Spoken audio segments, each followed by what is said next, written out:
we're always on about why doesn't the school teach this? Why doesn't the school teach this? Parents need to get in there. And this is, we talked earlier a couple weeks ago about in an Inside Out 2, where the family island gets so small. That's because too many things are being ceded to other places. So right. And school is one of the biggest places, 9 hours a day, too much. Right. So parents, I'm telling you, you can handle the money management thing. You can teach this to your kid. It's not that hard. Welcome to another episode of Is This for Kids? I am Jonathan Bearded Blevins. I am Katie, MrsRuvi. And we have a fun episode today talking about money management. With kids. And all that stuff. But first, I have a question for you. Okay. As I always do. Top of my head, this one actually. What was your first job? And how old were you? I got my first job when I was 10 years old at the YMCA in Grand Island, Nebraska. Back in the day, they did not have like a corporate babysitting room. It was just an idea that was come up with by one of the members, Sonia Bai, and she was like, hey, we should just set off this room so kids can be babysat. So at 10 years old, you could be paid a paycheck by the YMCA to babysit kids. You had to have when I was 15, I had my first job, you had to get a worker's permit. I lived in Nebraska, where laws are a little bit different. Great. Because of farming. Because of farming, which my second job was detasseling at 12 years old. So I like to joke with people that, you know how you get like a statement from Social Security every now and then that says how much you've paid in? The first year I made enough money to pay into Social Security was 1997. I was 12. That's actually awesome. Yeah. That's cool. My first job was, I guess I think my first job technically was babysitting, but like paycheck. Would have been I think I got paid in cash to ref soccer games. So it would have been 15 years old as a lifeguard at the local pool. Yeah. And I got allowance growing up. Did you get allowance? No. Yeah, I got allowance. I forked over my paycheck to my mom. And as I got older, my mom would be like, she'd give me like chores. Like if you dust the blinds, we had these blinds that were they were horrific. They were like wooden panels, and each one those are my current blinds. Oh, I hate them. Ugh. And so you'd put them in the middle, and you could dust them. And my mom was a clean freak, so like you couldn't just like take a little Swiffer and just do this. Like you had to do it by hand. But she would pay me like $50 to dust all the blinds in the house. It would take, if I did it well, it would take an hour. $50? Yeah, so like once a month when I was like 15 to 20, I'd be like, Mom, can I dust the blinds? I'm not even kidding you. Like so detasseling season is 2 weeks in the summer that you do it. And like the kids who did it would have a bunch of money right before school started. But I remember my detasseling paycheck from an entire 2 weeks where I woke up at 5 o'clock in the morning and worked in a field until noon, a literal cornfield, like child labor style. I would have $350 at the end of the summer. Like, yikes. So $50 for blinds in the air conditioning? In the air conditioning. And I said no all the time. I'd be like, nah, I'm good. What? Yeah. I was an idiot though. My mom once said, hey, you can have this awesome like 8-year-old Honda Civic for free if you wash it once a week this summer. And you washed it once a week? No, I didn't wash it once. Gosh. I literally spent like $1,200 on my first pickup truck instead because I was an idiot. Yeah. So money and children. Children and money. Where do you want to take this, my friend? Let me just ask you, what does money look like for your kids? And like, how do your kids get money? They don't. Okay. Do you have an allowance? So we don't do allowance. And I kind of was under the assumption that we would in order to help teach them money management. But then we just had some really good conversations with some friends who had some older kids than us. And they were just like everyone in this house has responsibility. And so it's a really good thing to teach responsibility. And it's not something they should get paid for unless it's like above and beyond what a kid at that age should be doing. Yeah. So we don't do allowance at the moment. They have piggy banks for situations where they run into money, or I've said to them before, like whoever picks up the most Cheerios gets $3, and then I give the one. I don't give them all the same, but I give like 3 to 1, 2 to 1, and then 1 to whoever has the least amount of Cheerios. So we'll do things like that here and there, and then they get changed. They put it in their piggy banks, and they get stuff for their birthdays, and any sacraments that they're receiving in the church. If they get money, it just goes into their savings/college account. But recently, we've been talking to them because they're starting to want to buy things like, can they buy Pokemon cards and football cards? And I shared on a recent podcast recently that Zachary was like, I got first communion money and I want to give $50 to this homeless person. Yeah. We're like, oh my gosh, that's beautiful. We want them to learn tithing. We want them to learn money management and responsible spending. And so we're kind of resetting and figuring out how we're going to do this over the next few years as they get older. All right. So I grew up totally broke, like super, super poor. So money management has always been a thing that lives rent-free in my head. I was always aware that if my family was struggling to pay bills, I knew about it and would help my mom with whatever paycheck I had.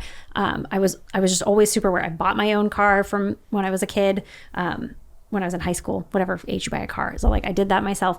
So I've always been very cognizant of it. And even when my husband and I didn't have a lot of money to spare, we set up this thing that we do. And I think that it's good. So I'm going to share it with you. You can decide what you want to do. MrsRuvi. Yeah. Didn't you just get Millie a new phone? Yeah. So this is not our first time introducing phones. We've got 2 older kids and we made so many mistakes with the oldest one. And then we made new and interesting mistakes with the second one. But I think we might have cracked the code with this third one. Have you heard of the Bark phone? I have. Okay. It's super, super easy to set up. You kind of go in there and say like, what do you want to be alerted to? Do you need to know if your kid got a skinned knee? Do you need to know if your kid's being bullied? Does your kid have access to these apps? Do you even want to give them access to the Google Play Store? That kind of thing. The Bark phone does it all on one thing. And then it alerts me through the Bark app on my phone. That sounds amazing. Yeah, it's so much faster. And the main thing was that like, we really didn't want her to have access to apps until maybe even high school at this point, based on our other experiences we've had with our kids. But she was so embarrassed at the idea of getting a flip phone. Bark phone looks just like every other kid's phone out there on the market. And she was delighted to get it. She's like, oh my gosh, I thought I was going to get a brick. And she got this nice high-tech, good camera phone. Good for Millie. As soon as my kids are old enough, I'll be doing the exact same thing. I just got to get her to stop taking selfies. Good luck.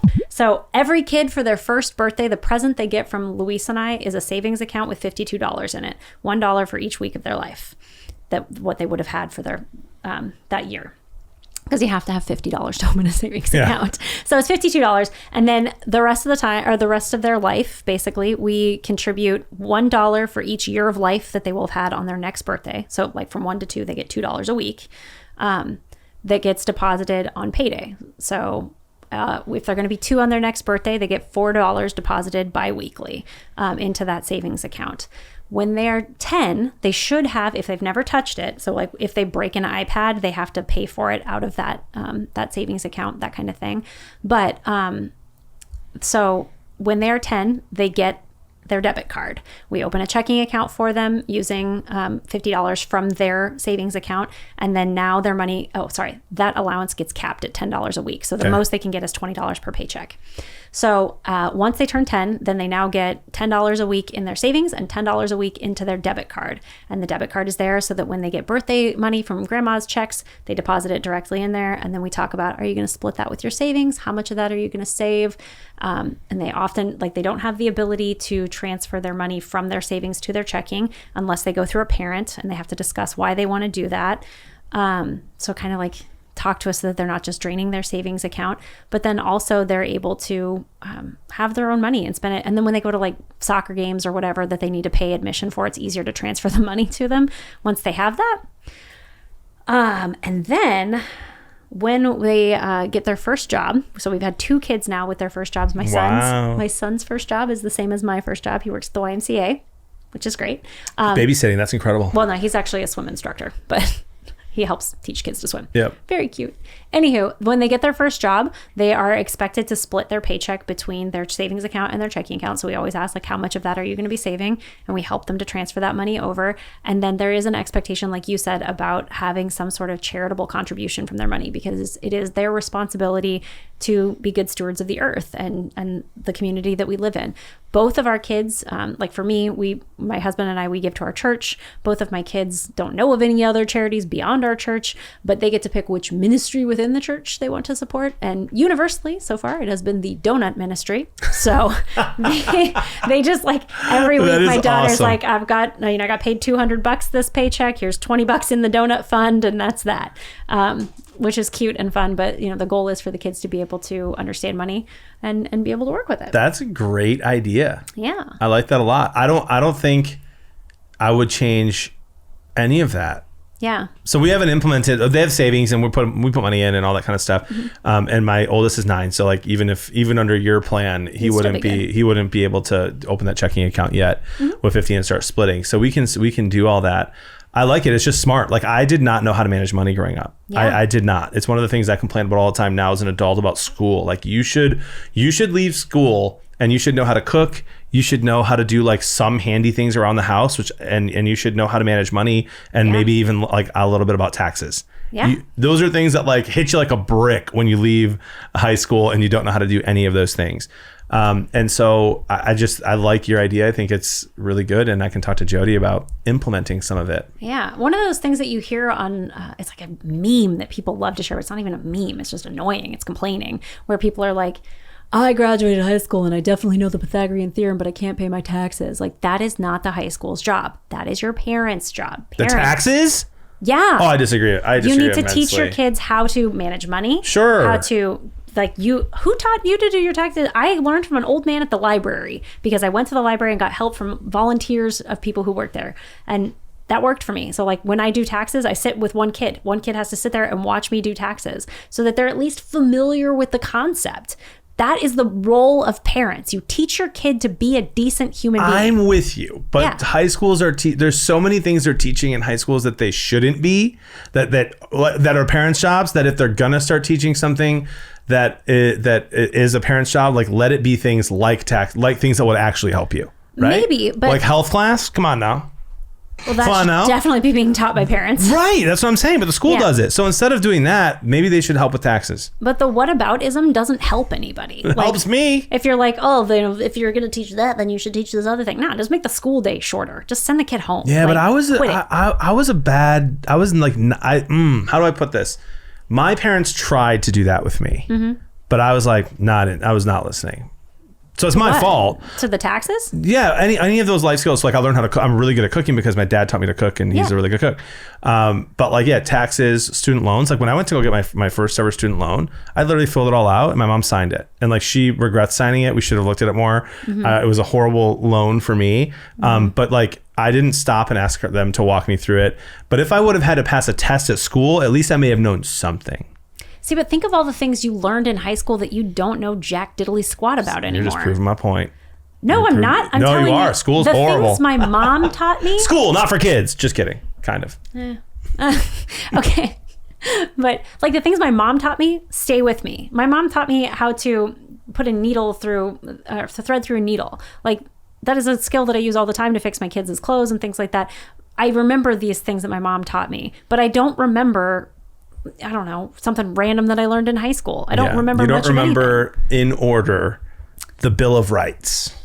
No, definitely But you had to know it at one point. I probably did, yeah. Yeah, it's just not, so like, we're always on about why doesn't the school teach this? Why doesn't the school teach this? Parents need to get in there. And this is, we talked earlier a couple weeks ago about in Inside Out 2, where the family island gets so small. That's because too many things are being ceded to other places. So... Right. And school is one of the biggest places. 9 hours a day. Right. Too much. Right. So parents, I'm telling you, you can handle the money management thing. You can teach this to your kid. It's not that hard. If you like my little plan, please do it. Like start. I like it. Just set up a savings account, and then it's so easy to have it auto drafted. So then it doesn't feel like you're taking huge amounts of money out at a time. It's like $4 a month for the first year. It's $6 a month the next year. It's $8 the year after that. Like it's just not that big of a deal. Yep. Until you have 5 kids and you realize you're putting out like $120 a month. But anyway, it's totally doable and usable. And then one thing that we did with one of our kids, we haven't done it with everybody else because nobody else has been interested, but I paid for my first car because I cashed out all of my savings bonds that my very out of touch grandma sent me. Yep. And bought stock in something that was called Lucent Technologies. It doesn't exist anymore, or if it does, it's bottomed out. But at the time, it was a very, very good stock. And I took this like $200 worth of savings bonds, and I cashed out $1,500 when I turned 16. I bought my car. So when Maggie was 10, when we opened her checking account, we were like, now you can, if you want, you can take half of your savings, because she hadn't had any disasters that she had to use it for, and put it into a stock of your choice. You can pick a stock that you want about. We told her how Warren Buffett says you should never invest in something that you don't understand. So tell me 3 businesses you understand how they make money. And so she was like Apple, Amazon, and Google. She picked Apple. She invested $500 in it, and now she has $2,200. That's pretty cool. This is not financial advice. It's not. But it also is a little bit. Yeah. So if your kid is interested in investing, let them try it. Yeah. Teach them. Yeah. That's cool. Good conversation, my friend. That's weird, right? It is weird. I'm excited to talk to Jody about this and try to like make that plan for ours as they get a little older. Yeah. And I know it's scary. Parents, like I may have been yelling at you a little bit, but you can do it. I believe in you. Yes, you can. You can do it. You can do it. That was like my weird presidential thing. Anyway, hey, if they liked this content and wanted to see more, or they wanted to tell us something about how they felt about this, where would they do it? Isthisforkids.com. We're very active on YouTube and Instagram in particular. And we are kind of branching out into more parental conversations in these podcasts, which we're excited about. And we've heard a lot of good feedback from, but would love more feedback from you. So any suggestions on other topics or ideas that you have financially with how to deal with all that stuff with your kids, let us know. Yeah, put them in the little comments there. There is just so many different things out there for us to know as parents. I'm Jonathan, Bearded Blevins. I'm Katie, MrsRuvi. Let us help you decide. Is this for kids? Investing? Question mark.